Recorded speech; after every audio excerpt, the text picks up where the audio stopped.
मैं आज इस ऐतिहासिक अवसर पर हमारे माननीय प्रधानमंत्री श्री नरेंद्र मोदी जी का हृदय से स्वागत और अभिनंदन करता हूं।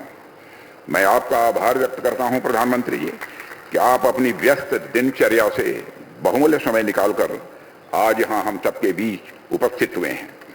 माननीय प्रधानमंत्री जी, भारत की सुरक्षा व्यवस्था सुदृढ़ करना और रक्षा क्षेत्र में आत्मनिर्भरता लाना हमेशा आपकी प्रायोरिटी रही है। आपने लगातार इस संबंध में अपना गाइडेंस हम सबको दिया है। हमारे डिफेंस सेक्टर का लगातार बढ़ता सामर्थ्य इस बात का जीवंत उदाहरण है।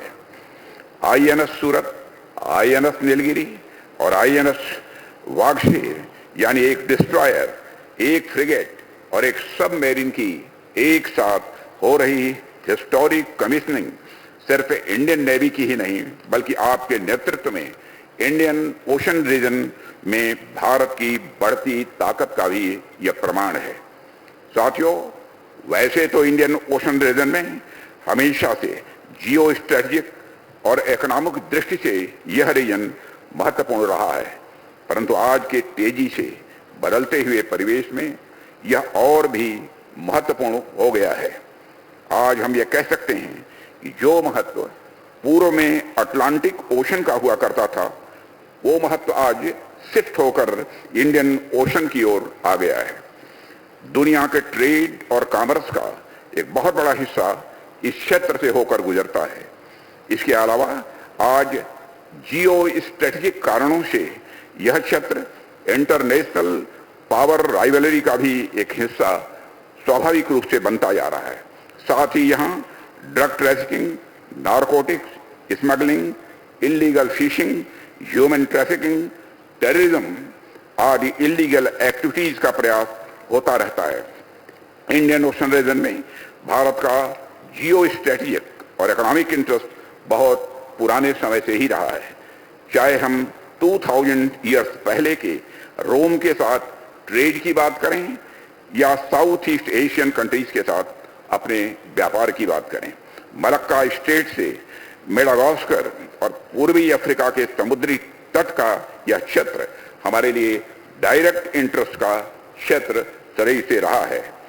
आज भी वॉल्यूम के अनुसार भारत के ट्रेड का 95% हिस्सा इसी रीजन से जुड़ा हुआ है। ऐसे में इंडियन ओशन रीजन में एक सशक्त इंडियन नेवी की प्रेजेंस हमारे लिए स्वाभाविक रूप से सबसे बड़ी यह प्रायोरिटी हो जाती है। आज हो रही 3 बड़े और मॉडर्न प्लेटफॉर्म्स की कमीशनिंग हमारे लक्ष्य प्राप्ति की दिशा में अत्यंत महत्वपूर्ण एक माइलस्टोन है। माननीय प्रधानमंत्री जी, यह निश्चित रूप से रक्षा मंत्रालय के लिए सौभाग्य का विषय रहा है कि हमें लगातार आपका मार्गदर्शन और आपका दिशा निर्देश मिलता रहा है। डिफेंस में आत्मनिर्भरता का आपने जो मंत्र दिया है उस पर लगातार कार्य हो रहा है। आज कमीशन किए जा रहे आईएनएस सूरत, आईएनएस नीलगिरी का 75% से अधिक कंटेंट भारत में ही विकसित किया गया है। साथ ही देश में निर्मित हो रहे अन्य प्लेटफॉर्म्स में भी इंडिजिनस कंटेंट लगातार बढ़ता जा रहा है। इसी प्रकार हमें एक और क्षेत्र में आपका दिशा निर्देश प्राप्त हो रहा है और वह है डिफेंस सेक्टर में रैपिड मॉडर्नाइजेशन का। आज के 3 बड़े प्लेटफॉर्म्स पूरी तरह से state of the art equipment तथा सिस्टम से पूरी तरह लैस हैं और किसी भी परिस्थिति से निपटने में पूरी तरह से यह सक्षम भी हैं। हम आज अपने मॉडर्नाइजेशन की मुहिम को तेजी से आगे बढ़ा रहे हैं। एक ओर तो हम इन बड़े प्लेटफॉर्म्स को देश में ही प्रोड्यूस कर रहे हैं, तो दूसरी ओर हमारा ध्यान low cost and high impact system पर भी है, जो कम समय में हमारी सेनाओं को और अधिक पोटेंट बना सके। इस प्रकार अपनी फोर्सेस के रैपिड मॉडर्नाइजेशन के क्रम में हम एक ऐसा बैलेंस्ड मिक्स ला रहे हैं।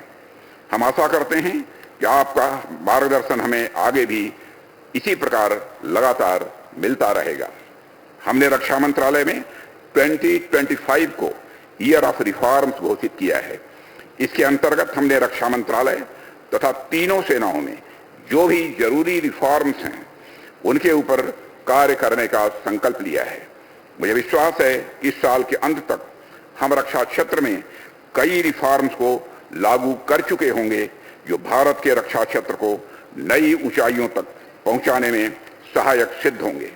मैं इस अवसर पर मझगांव डाक लिमिटेड के हमारे सभी इंजीनियर्स, मशीनिस्ट, कॉन्ट्रैक्टर्स, वर्कर्स एवं इन प्रोजेक्ट से जुड़े सभी लोगों का विशेष आभार व्यक्त करता हूं। आपका कठिन परिश्रम व आपका समर्पण आज रंग ला रहा है।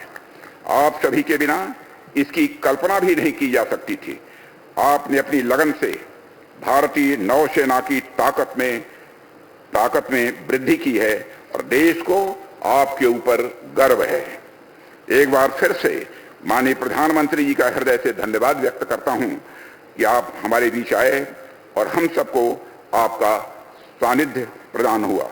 अंत में शं नो वरुण यानी वरुण देव की कृपा सदैव हम पर बनी रहे, इसी कामना के साथ मैं अपना निवेदन समाप्त करता हूं। आप सभी को बहुत बहुत धन्यवाद। जय हिंद।